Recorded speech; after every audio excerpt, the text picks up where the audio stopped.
ফুলপিসি ফুলফিসি।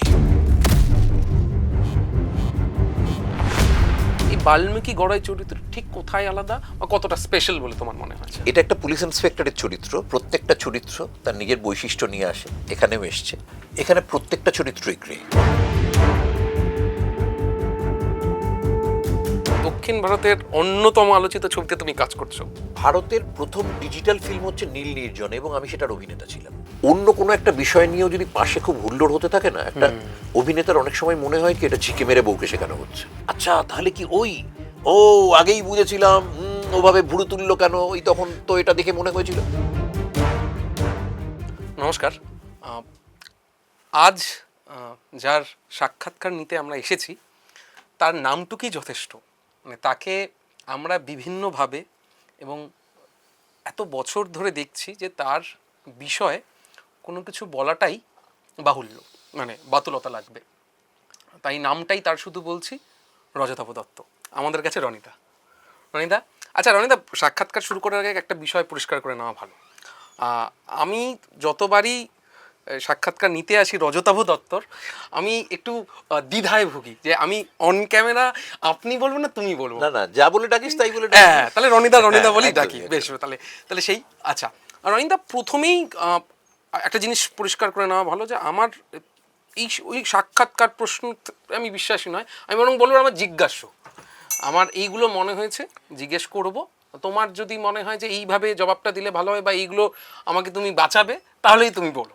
আচ্ছা, প্রথম যেটা আমার জিজ্ঞাসা সেটা হচ্ছে যে রনিদা, আমরা তো তোমাকে দীর্ঘ বছর ধরে বিভিন্ন মাধ্যমে দেখেছি, থিয়েটার, তা আগে, মাঝখানে এবং এখনও ছোট পর্দা, বড় পর্দা তো বটেই। আমার প্রশ্ন হচ্ছে এই এই ছবিতে, অর্থাৎ ফুলপিসি ও এডওয়ার্ড ছবিতে বিগত দিনের তোমার করা চরিত্রগুলোর সঙ্গে আমি তুল্যমূল্য করতে বলছি না, এই বাল্মীকি গড়াই চরিত্র ঠিক কোথায় আলাদা বা কতটা স্পেশাল বলে তোমার মনে হয়? প্রত্যেকটা ছবিতে প্রত্যেকটা চরিত্রই স্পেশাল। সেটা শুধু তার অবস্থান নিয়ে নয়, বাকিদের অবস্থানটা যেহেতু বদলে যায়, যেহেতু গল্প বদলে যায়, যেহেতু প্রেক্ষাপট বা কোন সময় দাঁড়িয়ে গল্পটা বলা হচ্ছে সেটা বদলে যায়, এবং গল্পের নিরিখে অন্য যে চরিত্রটা আসে তার সাথে ইন্টারাকশন যেহেতু বদলে যায়, তখন এই চরিত্রটাও বদলে যায়। কাজেই আচ্ছা। এটা একটা পুলিশ ইন্সপেক্টরের চরিত্র। প্রত্যেকটা চরিত্রই যদি কোট আনকোট একটা খাঁচার মধ্যে ফেলি, যেরকম একসময় প্রচুর মন্ত্রী করতে হয়েছে আমার কমার্শিয়াল ছবিতে, তার মানে কি সবকটা মন্ত্রী একরকম না, একেবারেই না। প্রত্যেকটাকে আলাদা আলাদা করে যেরকম আঁকতে হয়েছে। কাজেই এক পেশার চরিত্র হলেও প্রত্যেকটা চরিত্র তার নিজের বৈশিষ্ট্য নিয়ে আসে, এখানেও এসছে। ডিটেকশন করছে, সাথে প্রচুর মজার জায়গা রয়েছে। আচ্ছা। মানে এই ছবির একটা বড় রিলিফের জায়গা। এমনিতে তো খুব থমথমে একটা মার্ডার মিস্ট্রি নিয়ে চলছে, তারপর এতগুলো চরিত্র, তাদের প্রত্যেকের মধ্যে অনেকগুলো আন্ডার কারেন্ট রয়েছে, নিজেদের মধ্যে অনেকগুলো কেমিস্ট্রি রয়েছে। আর রুম ড্রামা তো, মানে হ্যাঁ হ্যাঁ হ্যাঁ, বেসিক্যালি। তা সেখানটায় এই ইন্টারাকশনটা করতে যে আসা, তার মধ্যে শুধুমাত্র ড্রাই একটা ইনভেস্টিগেটিভ অফিসারের চরিত্র এটা নয়, তার মধ্যেও সে অনেকগুলো লেয়ার নিয়ে আসছে, সেগুলো আমি খুলছি না। সেটা দর্শক গিয়ে যখন দেখবেন তখন আলাদা করে মজা পাবেন। কিন্তু সেটা বড় একটা রিলিফ। মানে ওই দমচাপা যে একটা টেনশনের মধ্যে দর্শক কিন্তু এটাতে আলাদা করে বিনোদন পাবেন। আচ্ছা। এবং চরিত্রটা লেখাও হয়েছে সেভাবে, আমাকে শিবু এবং নন্দিতাদি সেভাবেই গাইড করেছেন, এবং আমিও সেটাকে যতটা পারা যায় সিনসিয়ারলি সেই বিনোদনের কথা ভেবেই, দর্শকের কথা ভেবেই চরিত্রটাকে গড়ে তোলার চেষ্টা করেছি। বেশ। আচ্ছা, এই যে বৈশিষ্ট্য শব্দটা তুমি ব্যবহার করলে, আমি সেই শব্দটার যে টেনে দ্বিতীয় প্রশ্ন বা জিজ্ঞাসা আমার করি, সেটা হচ্ছে যে প্রত্যেকটা চরিত্রই, মানে ছবির তুমি যাদেরকে রূপ দিয়েছো তাদের মতন করে তারা আলাদা, তুমি যেটা বললে। কিন্তু নন্দিতাদি এবং শিবুদার ছবিতে খুব সোজা, বা সবটা ছবিতেও আমরা দেখেছি একটা মনস্তাত্ত্বিক ব্যাপার থাকে। কখনো চরিত্রটা একটু গ্রে কার্ডও খেলে। আমি বলছি, যতই রিলিফ থাকুক, যতই রজতাভ দত্তকে দর্শক ওই কমেডির ছোঁয়াটাও আমরা পেয়েছি, ট্রেলারে দেখেছি ছবি, কিন্তু সেই কি গ্রে শেডটাও রয়েছে, মানে এই এই জটিলতাটা কি রয়েছে ক্যারেক্টারটার মধ্যে, বাল্মীকি গড়াই? এখানে প্রত্যেকটা চরিত্রই গ্রে। আচ্ছা। মানে কোনো চরিত্রই ব্ল্যাক বা হোয়াইটে আঁকা যাবে না। আচ্ছা। তাতে ব্ল্যাকের অংশ বা হোয়াইটের অংশ বেশি কম থাকতে পারে, কিন্তু প্রত্যেকটা চরিত্রই এখানটায় ধূসর, যেরকম মানুষ হয়। আচ্ছা। একটা মানুষ শুধুমাত্র সাদা বা কালোয় তো আঁকা হয় না, সেটা যদি কেউ দেখতে চায় তাকে সাদা কালোয় দেখতে পারে। সে তো পার্সপেক্টিভ। হ্যাঁ, মানে কোন নেগেটিভে তুলছে ছবিটা তার উপর ডিপেন্ড করে। ঠিক। তা সেরকম ভাবেই এখান থেকে নন্দিতাদি এবং শিবু যেভাবে এঁকেছে তাতে প্রত্যেকটা চরিত্রই কিন্তু তার ভেতরের এক এক করে পরতগুলো ছাড়িয়ে ছাড়িয়েই দর্শকের সামনে নিজেদের উন্মোচিত করবে, এবং তারপর তো একটা মানে সত্যে বা একটা লক্ষ্যে তারা পৌঁছানোর চেষ্টা করবেই, সেই জার্নিটা তো রয়েছেই। কিন্তু ওই উন্মোচনের যে একটা আনন্দ রয়েছে, যে তারাও দর্শকের সামনে নিজেদের উন্মোচিত করছেন এবং দর্শক সেই উন্মোচিত হওয়াটা দেখছে, সেই আনন্দটা একদম ভীষণভাবে প্রত্যেকেই বিভিন্ন টুইস্টের মধ্যে দিয়ে, যেটা যাকে ভাবা যায়নি, যেটা যাকে মনে হয়নি, সেইগুলোর মধ্যে দিয়ে নিয়ে যাওয়ার যে জার্নিটা উইন্ডোজ এতদিন ধরে করে এসছে, সেটা আরো নিখুঁতভাবে, কারণ মার্ডার মিস্ট্রি এই ধরনের উন্মোচনের জায়গা, প্রত্যেককে মানে একরকম ভাবে ইন্ট্রোডিউস করিয়ে তার খোলনলচে বদলে দেওয়া, সেটাই তো তার একটা বড় চমৎকার। সেটা মানে খুব মুন্সিয়ানার সাথে এই ছবিটা, এটা তো হু ডান ইট, একদম একদম ঘরানার ছবি। আচ্ছা, এই এই এই যে একটা মজার প্রশ্ন করি বরং, এই যে তোমার তো এই সাম্প্রতিক সময় বা এখনো বলবো আরেকটি পুলিশের অফিসারের চরিত্র তোমার যথেষ্ট জনপ্রিয় হয়েছে।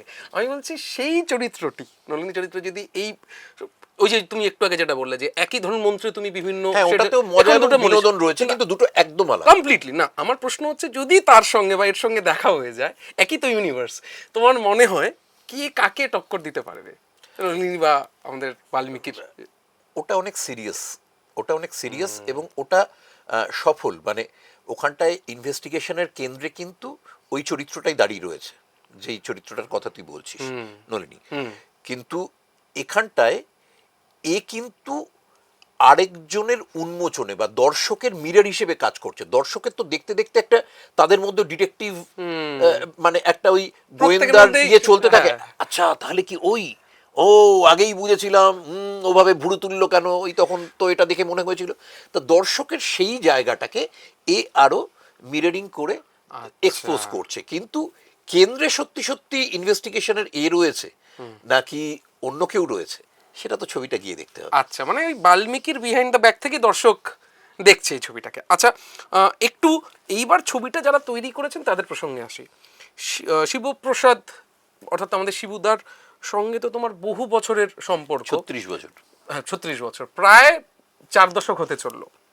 আমি বলছি সেটা তো মঞ্চের কারণেই, মানে মঞ্চের সাথে আমার সেই বিষয়টা যদি একটু বলুন। তারপরে এত বছর সময় লাগলো একসঙ্গে কাজ করতে। আমরা উষ্ণিক বলে একটা দলে থিয়েটার করতাম তখন। তো শিবু তখন প্রথম কলকাতায় এসে সেই দলে তখন জয়েন করে, এবং আমরা বনলতার প্রেমিকেরা বলে একটা প্রোডাকশনে কাজ করতাম, সেখানটায় শিবুও সেখানটায় পার্টিসিপেট করে। নান্দিকার পর্বের আগে। হ্যাঁ, এটা একদম শুরুতেও তখন, মানে বোধহয় তখনও মানে স্কুল, মানে স্কুল না, কলেজ ছাড়েনি আর কি তখন। তারপরে শিবুর সাথে তো দীর্ঘ যোগাযোগ ছিল, ও বাড়িতে এসছে। ও প্রথম যখন লিখতে শুরু করে, ওর প্রথম সেই স্ক্রিপ্টের পাঠক আমি, মানে তখন এত ম্যাচিওর নয়, কিন্তু ওর লেখার তখন চমৎকার হাত, মানে সেটা দেখেছি। এবং তারপরে ও 21 পায়ে কাজ শুরু করেও আমাকে বলতে এলো যে 21 পায়ে ও ইয়ে করেছে। আমি বললাম অটোগ্রাফ প্র্যাকটিস করে, এবার কিন্তু তোকে অটোগ্রাফ দিতে হবে। তো সেই শিবু তারপরে প্রথমে অভিনেতা হলো, তারপরে সেখানটায় ও নিজে নির্দেশক এবং তারপরে প্রডিউসার এবং নির্দেশক একসাথে। একটু ইন্টারেস্ট করছি, তুমি তখন তাহলে ওই চাকরিটা করো এবং পাশাপাশি মঞ্চে ভবানীপুরের ওই, আমি যখন শিবুর সাথে আলাপ হয়েছে তখন চাকরিও করি, আমি মঞ্চেও করি। শিবুর সাথে আলাপ হওয়ার 2 বছর বাদে আমি চাকরি ছেড়ে দিই। মানে 90 সালে শিবুর সাথে আলাপ হয়েছে, আমি চাকরি ছেড়ে 92। আচ্ছা, 3 বছর চাকরি করেছিলাম। এবং তারপর সবসময় অফ অ্যান্ড অন যখন দেখা হয়েছে, বিভিন্ন সময়ে গল্প হয়েছে, বিভিন্ন কিছু আমরা ও ইচ্ছে যখন করেছে, তখনও কোথাও দেখায়নি, তখন ও আমাকে ওই ওদের পুরনো অফিসে ডেকে নিয়ে আমি একা বসে ইচ্ছে দেখেছি তখন একটা ইয়েতে। তো সেগুলো আমার কাছে খুব মধুর স্মৃতি আর কি। তারপর বিভিন্ন সময় দেখা টাকা হয়েছে, তারপরে এইটাই আলটিমেটলি সব কিছু মিলে আমাদের সেই সন্তুষ্ট তুমি? হ্যাঁ, নিশ্চয়ই নিশ্চয়ই। প্রথমত ওদের প্রোডাকশনে কাজ করাটা একটা খুব আরামের প্রোডাকশন। হ্যাঁ, এটা আমরা সবাই শুনি, আমরা এই বিষয়টা মানে কিরকম? ওদের প্রি প্রোডাকশন এত বেশি তৈরি থাকে যে যখন নাকি শুটিংটা হয় তখন কোনো অ্যাংজাইটি বা টেনশনের কোনো চিৎকৃত অসভ্যতা কোথাও দেখা যায় না। মানে সবাই সবাইকে চিৎকার করছে, গালাগাল করছে। এইটা একটা অ্যাক্টরের কনসেন্ট্রেট করার পক্ষে এবং আত্মবিশ্বাসী হওয়ার পক্ষে একটা খুব বড় জায়গা, Absolutely, যেটা absolutely. আজকের দিনে যখন নাকি মানে প্রায় সবাইকেই তো ওই ডেডলাইনের চাপে প্রত্যেকেই নিজেদের ওই জায়গাটা থেকে ভেঙে বেরিয়ে আসে, বেশিরভাগ মানুষই ওটা থাকতে পারে না এবং ওইটা ক্রমশ হায়ারার্কি অনুযায়ী নামতে থাকে। মানে একদম ক্যাপ্টেন অফ শিপরা যদি তাদের স্যানিটি খোয়ায়, তারপরে তার পরের ধাপ, তারপরে তার পরের ধাপ, এমনি করে ওটা চলতে থাকে। সবাই দোষটাকে পরের জনকে ইয়ে করে দেয়, সবাই সবাইকে গালি দিতে থাকে। তো এইটা খুবই অনুপস্থিত এবং সেটা আমার কাছে মনে হয়েছে যে খুব একটা আধুনিক যেরকম হওয়া উচিত ছিল, বা আমরা যখন নাকি কাজ করতে এসেছিলাম তখন যেটা দেখে এসেছিলাম সেখান থেকে মাঝখানটায় যে একটা বড় ডিভিয়েশন হয়েছে। খুব অল্প কিছু ইউনিটে যেখানটায় দেখেছি সেইটা, তার মধ্যে আমি ওদের ইউনিটটাকে বলবো একটা অভিনেতার পক্ষে সেই কমফোর্ট জোনের জায়গা বা সেই সম্মানের জায়গাটা, আত্মবিশ্বাসের জায়গাটা বড় ব্যাপার। আর তুমি তো এটা নিজেও অভিনেতা হিসাবে এখনো তুমি বারবার বলো যে অ্যাংজাইটিতে একটু তোমার কোথাও কাজ করে। হ্যাঁ, নিশ্চয়ই। তো সেটা তো কোথাও একটা প্লাস পয়েন্ট এই ক্ষেত্রে push। নিশ্চয়ই কারণ ওই অন্য কোনো একটা বিষয় নিয়েও যদি পাশে খুব হুল্লোড় হতে থাকে না, একটা অভিনেতার অনেক সময় মনে হয় কি এটা ঝিকে মেরে বউকে শেখানো হচ্ছে। যেহেতু বয়সটা খানিকটা বেড়ে গেছে, মনে হয় আমাকে হয়তো ব্যক্তিগতভাবে তারা খানিকটা বয়স কম বলে বা মানে অন্যভাবে সেই সম্মানটা দিয়ে আমাকে বলছেন না, কিন্তু বাকি সবাইকে চারদিকে বোধহয় পাট পাট করছেন। এটার একটা চাপ পড়তে থাকে, যেটা পারফরমেন্সে আলটিমেটলি সেটা যারা করেন তারা বোঝেন না যে তারা আলটিমেটলি ছবিটার ক্ষতি করছে। ঠিক। তোমার অ্যাংজাইটি হতেই পারে, এত বড় একটা কাজ অ্যাংজাইটি তো হবেই। সেটাকে তুমি বাইরে যদি আসতে দাও তাহলে আলটিমেটলি তুমি শিল্পের ক্ষতি করছো। এটা আমি খুব বিশ্বাস করি এবং যারা এটা, আমি যে ইউনিটগুলো দেখেছি তাদের জন্য তো আলাদা করে আমার স্যালুট থাকবেই। বেশ। এই যে এটাও তো কোথাও একটা পরিবর্তন। তুমি এই যে দীর্ঘ বছর ধরে কাজ করছো, এই যে যখন শুরু করেছিলে কাজ, মানে মঞ্চ থেকে যখন তুমি পর্দার সামনে এসেছিলে, তখন স্টক একটা বিষয় ছিল যে এই স্টকের রয়েছে, স্টকের মধ্যে এর মধ্যে করতে হবে। তারপর ডিজিটাল হলো, কন্টেন্টের বদল হলো, পরিচালকের ধরনের বদল হলো। আমি বলছি এই যে পরিবর্তনটা, এবং তুমি এইমাত্র কেন এই প্রশ্নটা করছি, কারণ তুমি এইমাত্র বললে যে সব তুমি এত কাজ করেছো, বিভিন্ন ইউনিটের সঙ্গে কাজ করেছো, সব জায়গায় তো সমান বিষয়টা পাওনি। শিবদা নন্দিতাদির কাছে তুমি কমফর্ট জোনটা তুমি পেয়েছো। এই যে পরিবর্তনটা এলো, তোমার কি এটাই তো অভিপ্রেত? কিন্তু কোথাও আমি বলছি আলাদাটা কোথায় লাগে, যে এখন এই সময় দাঁড়িয়ে, এই সময় সার্বিকভাবে? দেখো মানে সত্যিই তো এমন একটা ট্রানজিশনের মধ্যে দিয়ে আমরা গেছি এবং সেখানটা আমি ইতিহাসের সাক্ষী হয়ে থেকেছি। Point. মানে ডেফিনেটলি, কারণ সাউথে কোনো একটা হিন্দি ছবির কাজে গেছি, তো সেখানটা গিয়ে স্টুডিওতে, মনে পড়ছে না কোন স্টুডিও, পাঁচিলের গায়ে দেখি ভারতের যতগুলো মানে উল্লেখযোগ্য ঘটনা রয়েছে ফিল্মের, সেগুলো পরপর পরপর লিখে লিখে ওদের চমৎকার একটা এরকম ইয়ে মতো করা রয়েছে। আচ্ছা। আমি সেগুলো পড়তে পড়তে যাচ্ছি, তার থেকে হঠাৎ করে দেখলাম, আমি জানতাম না এটা, ভারতের প্রথম ডিজিটাল ফিল্ম হচ্ছে নীল নির্জন এবং আমি সেটার অভিনেতা ছিলাম। সুব্রত সেনের, হ্যাঁ। এবং তারপরে তখনও ওটাকে একটা এক্সপেরিমেন্টাল কাজ হিসেবেই নেওয়া হয়েছে। আজকে মানে ভারত থেকে স্টকটা উঠে গেছে, বিদেশে হয়তো কিছু কিছু কাজ হচ্ছে, কিন্তু আমাদের এখানে বিলাসিতা এবং মানে সত্যি সত্যি এই যে এত শট নেওয়ার অভ্যেস হয়ে গেছে নানা অ্যাঙ্গেল থেকে, সেই প্রিসিশনে এখন আবারও এটা আরেকটা খুব বড় বদল। আগে যে স্টোরি বোর্ড হতো বা ডিরেক্টর আগের থেকে ঠিক করে রাখতেন যে এখান থেকে এই শটটা থাকবে ক্লোজ, তারপরে এটা মিড শট, এটা মাস্টার। এখন যেহেতু ডিজিটালে হয়ে গেছে, কাজে প্রত্যেক জায়গা থেকেই সারা, মানে আমি হিন্দিতেও যখন করছি বা অন্য ভাষাতেও করছি, সব অ্যাঙ্গেল থেকে পুরোটা নেওয়ার একটা অভ্যেস হয়ে গেছে।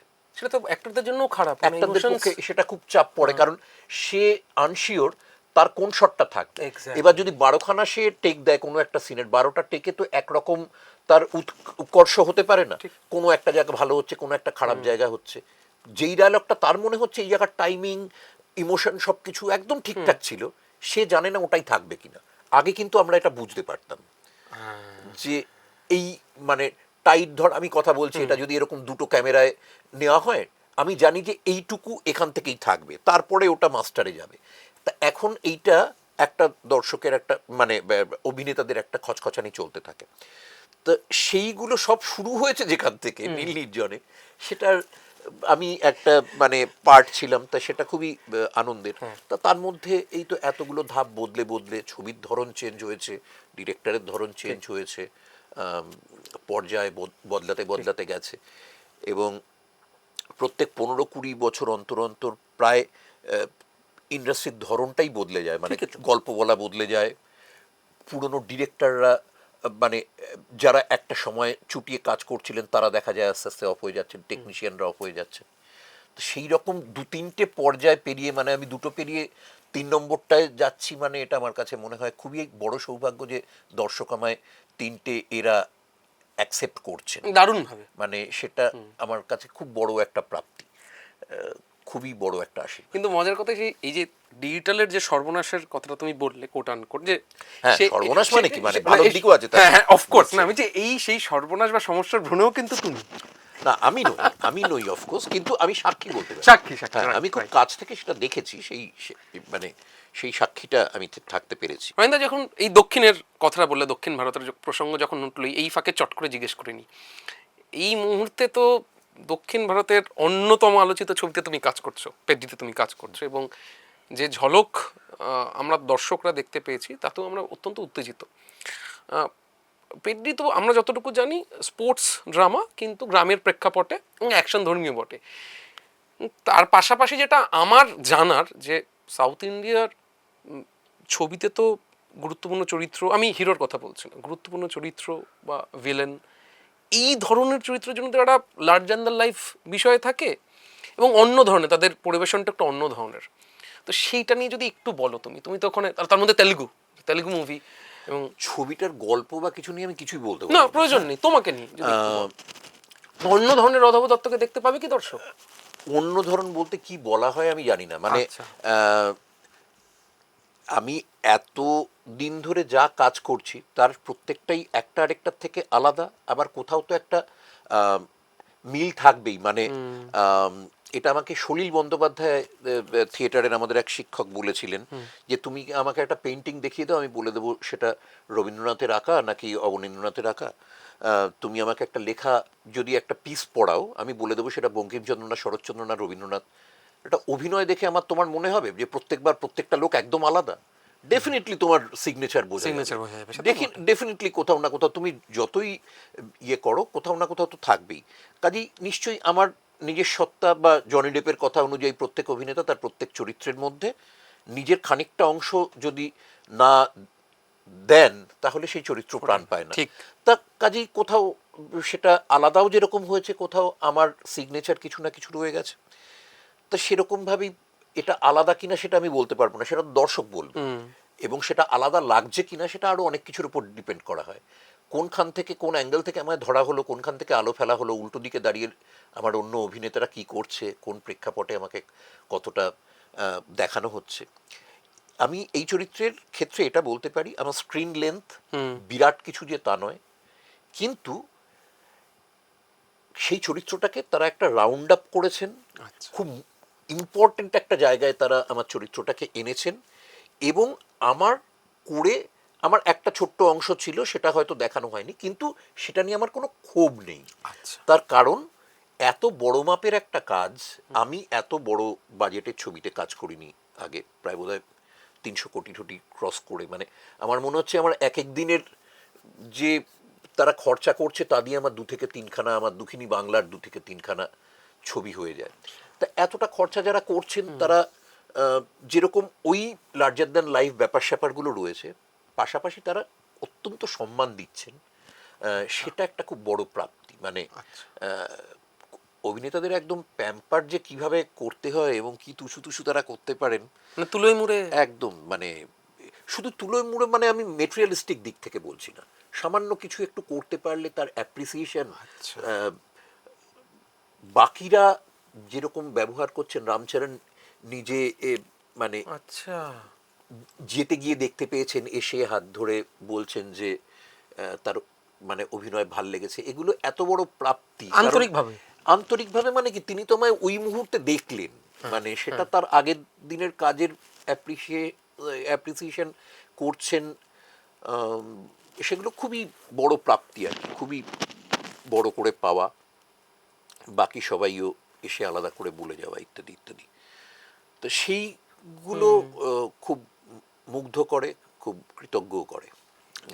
তো সেটা আচ্ছা বেশ, এই দক্ষিণের থেকে আবার এদিকে একটু সরে আসে, সেটা হচ্ছে যে একজন পারফর্মার আর্টিস্ট, সে যে পর্যায়ে হোক বা সে যে ফিল্ডেরই হোক, তার তো একটা চর্চা সবসময় প্রতিনিয়ত করে যাওয়া উচিত, তার সৃষ্টির জন্যই, তার আর্টের জন্য। সেই জন্যই কি রনিদা মঞ্চ, এবং সেটা সেটা যদি মঞ্চ হয়, আগে সেটা বলো, তারপর হ্যাঁ কিছুটা বটেই, কিছুটা পটে। কিছুটা বটেই। তার কারণ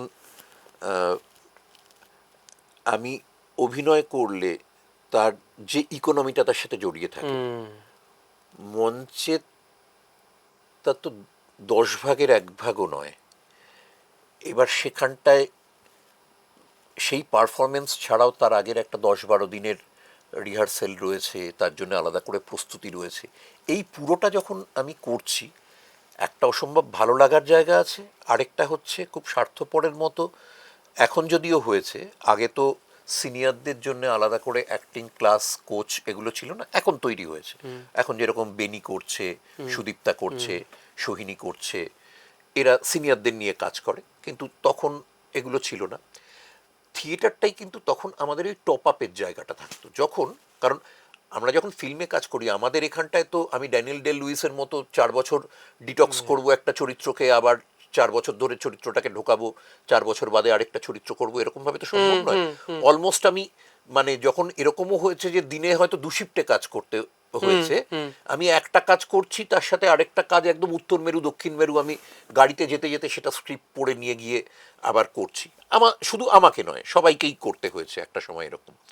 তো সেটার জন্য তখন ওই প্রস্তুতির পর্যায়টা আগের থেকে, মানে রেওয়াজের অংশটা তার আগের থেকে থাকতে হয় নিশ্চয়ই।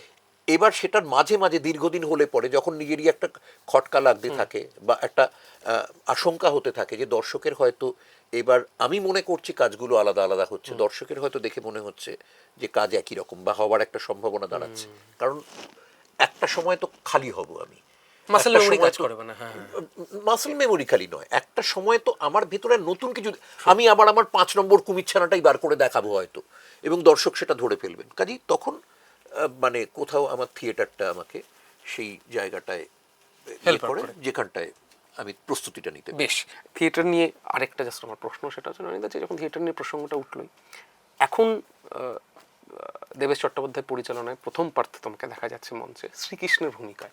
এইটা আমাদের জানার খুব ইচ্ছে যে ভারতীয় দর্শক শ্রীকৃষ্ণ বলতে যে অবয়ব তার চোখে ভেসে ওঠে, বা পর্দায় বারবার যে ধরনের অভিনেতাকে দেখতে শ্রীকৃষ্ণ হিসেবে পেশ করা হয়েছে, তোমার অবয়ব বা আমি বলছি এই বয়সটা, তার তুলনাতে একটু ডিফারেন্স, এই অ্যাডাপ্টেশনটা করলে কীভাবে? কারণ আমি বলছি যে রনিদা, মানে যখন তুমি কমেডি করছো তখন তো আমরা হা করে হাসছে, কিন্তু যখন তুমি চুপ করে তাকিয়ে থাকো, আমরা জানি তোমার একটা একটা থ্রেট রয়েছে তোমার চোখে।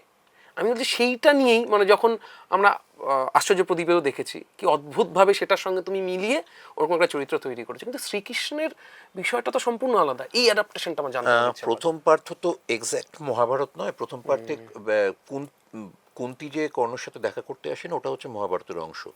তারপর বুদ্ধদেব বসুর বাকি দুটো যে অবতারণা, একটা দ্রৌপদী আর একটা কৃষ্ণের আশা, সেটা তো সাহিত্য, সেটা হচ্ছে লেখকের বা সৃষ্টির চোখ দিয়ে দেখা একটা টেক, ওটা মহাভারতের।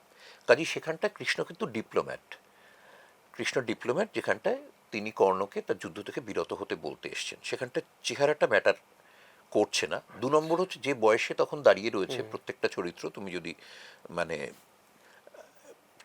চরিত্রগুলোকে ইরাবতী কার্ভে বা এর মধ্যে দিয়ে দেখো, তাহলে তারা প্রত্যেকেই কিন্তু তখন বর্ষিয়ান। তার কারণ পঞ্চপাণ্ডব তখন 13 বছর বনবাস কাটিয়ে ফেলেছে, দ্রৌপদীর তখন 5 সন্তানের মাতা, তার দাদা হচ্ছে মানে কুমারী অবস্থায় কুন্তির যে সন্তান, এবং সেই কর্ণকে যখন নাকি তুমি এখানটায় ধরো একজন যুবক অভিনেতাকে দেখছো 30 বা 40 বছরের, অ্যাকচুয়ালি কর্ণের বয়স তখন 65-র উপরে। এক্স্যাক্টলি রাইট, ঠিক। কাজেই কৃষ্ণ তখন যে কৃষ্ণকে তুমি দেখছো বা ক্যালেন্ডারে আঁকা যে কৃষ্ণকে দেখছো সেই কৃষ্ণরও তো তখন মানে বয়স হয়েছে, প্রকৃতির নিয়মে বয়স করেছে, ঠিক। হ্যাঁ, তখন তার তো সেই যোদ্ধাসুলভ চেহারাও থাকবে না, তখন তো তিনি তুলনামূলকভাবে যে রাজ পরিবারের অংশ আর কি, তিনি তখন কাজেই মানে যে ইউটোপিয়াগুলোর মানে যে স্ট্রাকচারগুলোর মধ্যে দেখা হয়েছে সেটাকে দেখার ইয়েটাও বদলে ঠিক অন্যভাবেই দেখানো পুরোপুরি। হয়েছে। আচ্ছা, আমরা একদম শেষ প্রশ্নে, সেটাই আমরা বৃত্তটা যেখান থেকে শুরু করেছিলাম আঁকা সেখানেই ফিরি, অর্থাৎ ফুলফিশি ও এডওয়ার্ডে। দর্শকদের জন্য আমার কি বলবে, এবং আমার এটা অনুরোধ বা আবদার যে তোমার অভিনীত যে বাল্মীকি চরিত্রটা তার মতন করে যদি একটু বলো দর্শকদের আসার জন্য, এটা কি বলা পসিবল যে কেন দেখবে ফুলফিশি, যদি কি আছে যা একবার যদি অনুরোধ করো। ফুলফিশি 29 তারিখ, 29শে মে আপনার কাছের হলে আসছে ফুলফিশি ও এডওয়ার্ড। আসুন, দেখুন।